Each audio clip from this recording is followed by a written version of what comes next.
प्रकृति की गोद में बसा मायापुर एक छोटा सा गांव था, जिसमें प्रवेश करने का सिर्फ एक ही रास्ता था, क्योंकि बाकी के तीनों ओर से ये पहाड़, नदी और घने जंगल से घिरा हुआ था।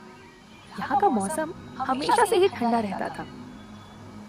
चंद्रकला मायापुर गांव में एक रुदाली का काम करती थी। गांव में जो भी मरता था, उसके यहाँ जाके रोना और फिर उसका अंतिम संस्कार करना, ये उसका काम था।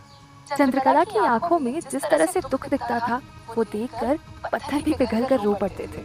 जब भी वो रोना शुरू करती थी, ऐसा लगता था जैसे वो भगवान से बात करके शिकायत कर रही हो कि क्यों, आपने ऐसा क्यों किया। आज मायापुर का मौसम बेहद खराब था। सुबह से बारिश हो रही थी और बिजली भी कड़क रही थी। रात को चंद्रकला अपने घर में सोने की तैयारी कर रही थी कि तभी दरवाजे पे जोर की दस्तक हुई। वैसे चंद्रकला का घर जंगल के एक किनारे पर था और ऐसे वक्त पे उसके घर कोई आता जाता नहीं था।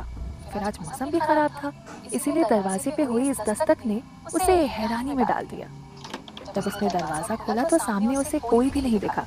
बारिश जोरों की हो रही थी और बाहर धूप अंधेरा था। चंद्रकला इधर उधर देखने लगी कि किसने दरवाजे पे आहट की, लेकिन रात के अंधेरे में उसे कुछ नजर नहीं आ रहा था। तभी एक बच्चे के रोने की आवाज उसके कानों में पड़ी। उसकी नजर नीचे गई तो समझ आया कि कोई नवजात बच्चा छोड़ के गया था। चंद्रकला को अजीब लगा, लेकिन झट से उसने उस बच्चे को अपनी गोद में उठा लिया और उसको चुप कराने लगी। चंद्रकला ने देखा तो वो एक बच्ची थी। उसने इधर उधर देखते हुए तेज आवाज में कहा, कौन है यहाँ? सामने आ जाओ। ये बच्ची को मैं नहीं रख सकती, इसको वापस ले जाओ तुम। पर चंद्रकला की आवाज सुनने वाला कोई भी नहीं था। चंद्रकला उस छोटी सी बच्ची को देख ये तो समझ गई थी कि कोई इसे बचाना चाहता था, पर कौन, ये उसे नहीं मालूम था। उस बच्ची को देख चंद्रकला के मन में तरह तरह के ख्याल चलने लगे कि कहीं कोई बुरा साया तो नहीं, या फिर कोई भूत या पिशाच। चंद्रकला भूत, प्रेत, टोना टोटका जैसी चीजों पर विश्वास करती थी। हमेशा इन सबसे सतर्क रहती थी, क्योंकि उसे पता था कि बुरी शक्तियाँ क्या क्या कर सकती हैं। आज तो अमावस की रात भी थी, जिस रात ऐसी शक्तियाँ और ज्यादा ताकतवर हो जाती हैं। वो ये सब सोच रही थी कि तभी बच्ची की रोने की आवाज ने उसका ध्यान खींचा। वो तुरंत ही बच्ची को अपनी गोद में लिए अंदर ले आई और दरवाजा बंद कर लिया।